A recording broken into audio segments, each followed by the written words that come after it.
When we first started talking about the kit, the one thing that I remember you phoning me clearly and you said, Brew, should we do the 4.5mm shells?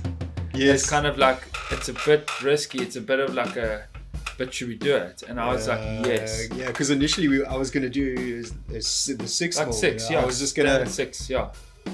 For some reason I was just like, let's make a 6 mil shell, without really putting much personal thought into it. So like eventually, it changed to the real thing.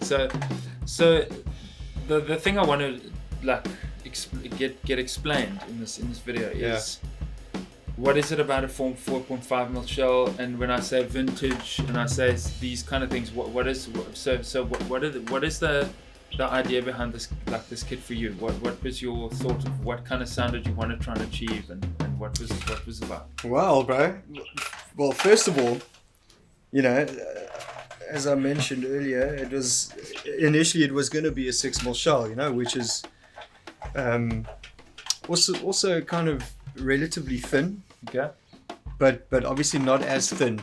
And the more I thought about it, the more, for some reason, I couldn't help but think that Jonno needed something with, that something that vibrates a lot more.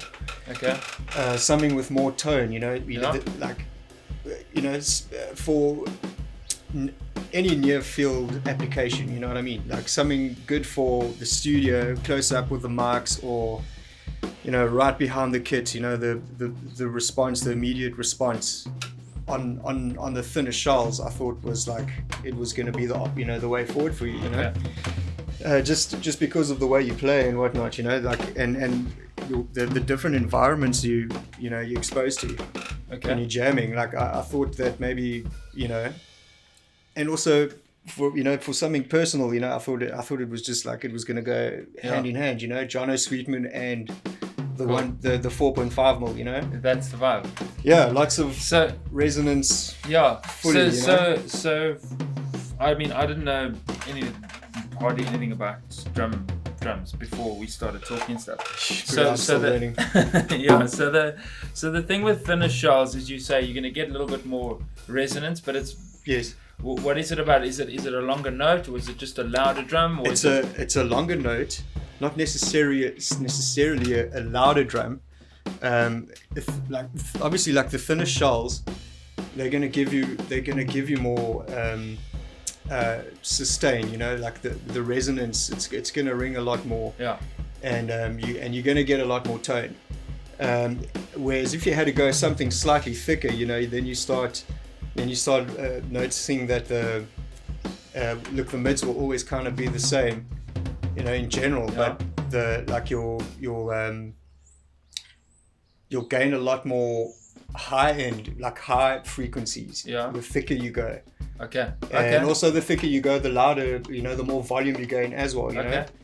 So it's like and it's really tough, like I gotta go. I wish I was, like I haven't really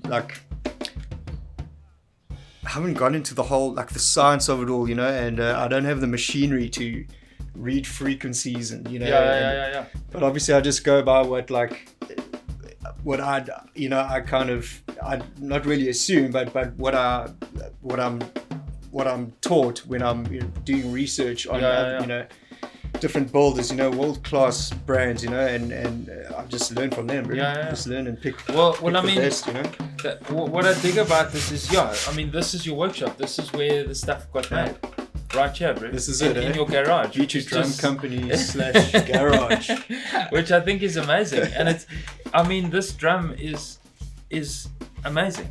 I mean, it's absolutely beautiful. And cool, the thing is, also, just to explain, the 4.5mm shell is the thickness of the shell itself, and then we've got a reinforcement ring, which I'm going to show in close up as well. And this little ring just obviously adds a bit of strength to the drum so that it's not as brittle, because it is very thin. I mean, I can feel for sure. Yeah. So the reinforcement rings are there. The basis of the shell is 4.5mm maple vertical grain. Majority of the of the layout of the drum, you know, the actual recipe, should I say, Yeah. you know. But like the reinforcement rings, like it's obviously adds a little bit of durability, and you know, keeps the shell around and gives it strength. Yeah. But at the same time, it's adding some sort of EQ'd, like a built-in sort of EQ'd focus just to on control the shell drum, itself. the drum note.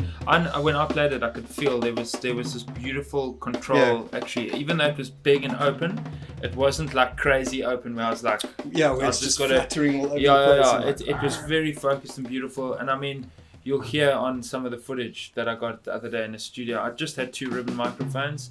I had a low end mic, that's the right kind of catching the floor tom, and then a snare drum mic, and a kick just to bring in the love there. But I was getting the most of it from these 2 ribbons, mixed a little bit of reverb. No, I didn't add any like flavoring to it. I just wanted to see how this drum kit sounds like, and yeah, it's just madness. Oh, that's good to know, man. It's good to I also want to talk about the grains. Like, I know there's this For sure, vertical yeah. side, horizontal grains, and how these guys get.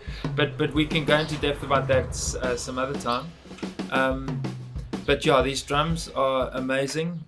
You take orders for custom builds, and I think we talked about this thing of like, we want to be able to build like really high quality drums for South African dudes and abroad if guys want to get the flavor, you know. Yes.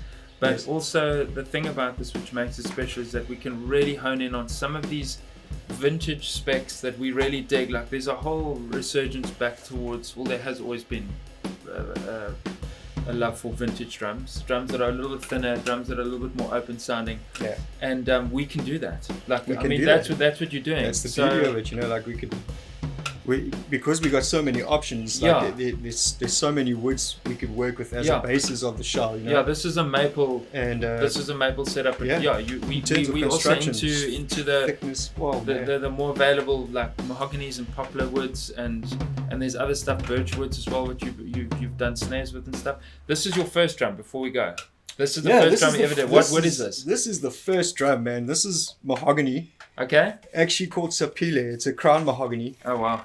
And this was the first shell, bro. Like, this was the shell that kind of, wow. You know. This is where it happened, bro. Yeah, then that's where I was enticed, bro. I was like, oh, okay, Kif, I can do it. Let's give it a go. Yeah. Awesome, dude. Well, bro. My man. What nice a legend. one, It's been this only just begun. We're gonna play out with some of the stuff, like some of the tracking. I don't think you've even heard the recordings yet. So. No, I haven't. And you haven't even played the kit yet. I haven't even played the kit. We're gonna organise. We're gonna organise. Yeah, okay. we're Awesome. Give it a dig. Nice one. Thanks for having me, Jonno. Lekker, bro. Nice. Nice one.